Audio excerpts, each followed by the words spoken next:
అంటే ఇక్కడికి మామూలుగా థ్యాంక్స్ కో లేకపోతే సక్సెస్ మీట్లకి కొంచెం మొహాడం వద్దో లేకపోతే రావాలని అట్లా వస్తూ ఉంటాం, కొంచెం మాట్లాడుతూ ఉంటాం. కానీ ఈ సినిమా మాత్రం పర్టికులర్లీ జెన్యున్గా from the bottom of our hearts మాట్లాడుతున్నారు అందరూ.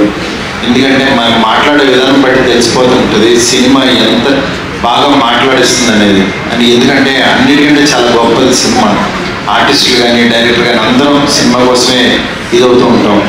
అలాంటి ఈ సినిమా నిజంగా మహారాజా అనే సినిమా నాకు అసలు ఎవరో ఏంటో తెలీదు. నేను ఫోన్ చేస్తూ యాక్చువల్గా మా ఎస్కేని అడిగాను వాళ్ళ రిలీజియన్ సినిమాలు ఏమున్నాయంటే వాళ్ళ ఈ సినిమా రిలీజ్ అయింది, ఆ సినిమా రిలీజ్ అయింది అంటూ విజయ్ సేతుపతి సినిమా చాలా బాగుందని అంటాను. అంటే అసలు ఆ సినిమా రిలీజ్ అయినట్టు చాలా మందికి తెలియదు జనరల్గా ఆ రోజు రిలీజ్ అయిన రోజు. కానీ మార్నింగ్ షో అయిన దగ్గర నుంచి ప్రతి ఒక్కళ్ళ నోట్లోనూ మహారాజా సినిమా. నేను ఈవినింగ్ మా వైఫ్కి యాక్చువల్గా సినిమా వెళ్దామని అంటే ఏ సినిమా ఏంటి విజయ్ సేతుపతి సినిమా అన్న. అంటే విజయ్ సేతుపతి అంటే మా వైఫ్ చాలా ఫేవరెట్ అనమాట. అనగానే వెంటనే సరే అంది, వెళ్ళాము. వెళ్ళి చూసిన తర్వాత చాలా షాక్ అయింది. ఇంటర్వెల్కే యాక్చువల్గా నేను ఇన్స్టాలో పోస్ట్ చేశాను ఈ సినిమా గురించి. దాని తర్వాత సెకండ్ హాఫ్ కూడా అయిపోయిన తర్వాత ఇంకా మా అమ్మాయిని పిలిచి యాక్చువల్గా ఒక ట్వీట్ రాయి నాకు అని చెప్పి ట్వీట్ వేసింది. నిజంగా ఎంత గొప్ప సినిమా అంటే సినిమాలో ఉన్న ట్విస్ట్లుగా దీని గురించి కాదు కానీ బేసిక్ ఎమోషను, సీన్ కొరియోగ్రఫీ. అంటే ఒక సీన్లో ఆ డైరెక్టర్ ఎంత బాగా కూర్చోబెట్టాడంటే ఒక సీన్ని తను ఎన్నిసార్లు రాసుకుంటే ఆ సీన్ వచ్చిందనేది నిజంగా మాకు రాసేవాళ్ళకి తెలుస్తుంది. ఎందుకంటే అంత ఈజీగా సినిమాని మనం చూసినంత ఈజీ కాదు రాయడం ఇది. ఆయన 5 years పాటు ఇప్పుడే అడిగింది మీరు ఎంత టైం తీసుకున్నారంటే 5 years పాటు అంటే 2018లో పొరకు బొమ్మ అయిన ఒక సినిమా తీశారు, మళ్ళీ ఇప్పుడు ఈ సినిమా తీశారు. బట్ ఈ సినిమా ఇంత స్ట్రాంగ్గా మాట్లాడుతున్నాం అంటే ఆయన 5 years పాటు ఆన్ అండ్ ఆఫ్ ఆయన మధ్యలో చేస్తూ వర్క్ చేస్తూ అట్లా ఇంత కష్టపడి చేసిన సినిమా అన్నమాట ఇది. అందువల్ల ఈ సినిమాని మాత్రం ఎవ్వరూ మిస్ అవ్వదు. ఎందుకంటే ఒక మాస్టర్ పీస్ సినిమాలు చాలా రేర్గా వస్తాయి. అలాంటి ఒక గొప్ప సినిమా ఇది. ఇలాంటి సినిమా మన తెలుగు ప్రేక్షకులకు నిజంగా అందించినందుకు ఇంత ఒక స్ట్రైట్ సినిమాలో ఉంది. వసంత్ నిజంగా డైలాగ్స్ కానీ ఇవి కానీ ఒక స్ట్రైట్ తెలుగు సినిమాలో డబ్ చేశారు. నిజంగా తన మ్యూజిక్ డైరెక్టర్గా తెలుసు నాకు. నిజంగా వసంత్ ఈరోజు బాగా చేశాడంటూ నిజంగా నాకు చాలా హ్యాపీ అనిపించింది. అలాగే కపుల్ ప్రొడ్యూసర్ పాండవుల్లో కూడా నేను అప్పుడు ప్రొడ్యూస్ చేశాను ఒక సినిమా తెలుగులోకి. ఆ ప్రొడ్యూసర్ ఈ ప్రొడ్యూసర్ ఒకరేనంటే ఇప్పుడే చెప్తున్నాను నేను కపుల్ ప్రొడ్యూసర్ సుధాన్ గారు నిజంగా గ్రేట్ సార్. అట్లాగే రిమైనింగ్ నట్టి గారు ఆయన గురించి అసలు చాలా తక్కువ.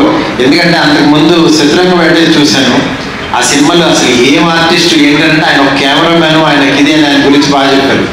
అట్లాంటిది ఈ సినిమాలో ఆయన క్యారెక్టరైజేషను లాస్ట్ క్లైమాక్స్ బిఫోర్ ఆయన పోలీస్గా అక్కడ చెప్పిన డైలాగ్స్ నిజంగా విజిల్స్. అంటే ఒక మాస్ థియేటర్స్లో ఆ సీన్ని ఈయన ఎంతలాగా రౌండప్ చేశారంటే అసలు గ్రేట్ అనిపించింది. అట్లా నిజంగా ఈ డైరెక్టర్ గురించి కానీ ఈ టెక్నీషియన్స్ గురించి ఎంత చెప్పినా తక్కువ. ఎందుకంటే అంత గొప్ప సినిమా. నిజంగా విజయ్ సేతుపతి గారి 50th ఫిల్మ్ అప్పుడే 50 సినిమాలు అయిపోయినాయా అనే దీంట్లో ఉంది. ఈ జనరేషన్కి your the great artist sir. నిజంగా మాలాంటి డైరెక్టర్స్ మీలాంటి వాళ్ళతో అంటే డైరెక్టర్స్ అంటే కొంతమంది హీరోలతో వర్క్ చేయాలని డైరెక్టర్స్కి ఉంటుంది. అలాంటి favourite hero sir. I'm one of the director sir. నాకు అంత బాగా అనిపించే హీరో సార్. మీరు ఇలాగే కంటిన్యూ చేయాలి సార్. ఇలాంటి గొప్ప సినిమాలు చేయాలి సార్. ఇక్కడికి వచ్చిన ప్రతి ఒక్కరికి కూడా ఇది చూసేవాళ్ళకి కూడా వెళ్ళి ఫ్యామిలీస్తో చూడండి సినిమా. అసలు అందరూ లేడీస్ కానీ పిల్లలు కానీ అందరూ ఎంజాయ్ చేస్తారు. అంత గొప్ప సినిమా ఇది.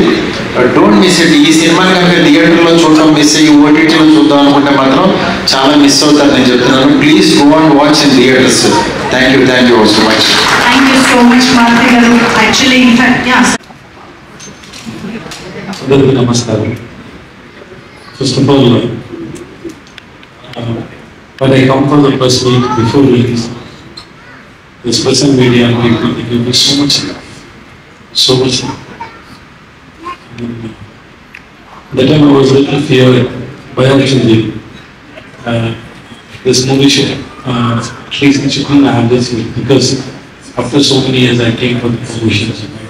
I don't know how this is going to be. And But the way you received me, the way you treated me, the way you asked me questions and everything, it was very sweet.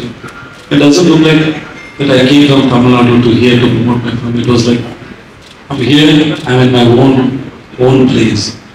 Thank you so much for doing that. Thank you so much. I love you. Because over wherever I met,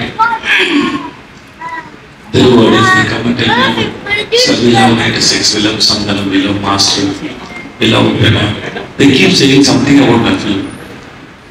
Thank you so much to the audience for giving so much of love. And thanks to the great directors who came from my movie. I didn't expect that, sir. But you can come and talk about others' film, and you're so humble and so great. Thanks to everybody for coming and talking about it. It is very nice to hear without any say good things about others. You have a very good heart and well. I'm very emotional. And after so many days, I saw my Gucci. Gucci, I don't know, he's like my younger brother, like a kid. I love him and I respect the way he made the film, the way he wrote it. I'm very happy that he's going to direct Ramcharan film. So I didn't expect that he will come here. It was a surprise for me. I'm so happy. I don't know what to say. Can I say only thanks? And I love you. I love you. I love you. Amazing, sir. ఏదైనా ఎక్కువ happy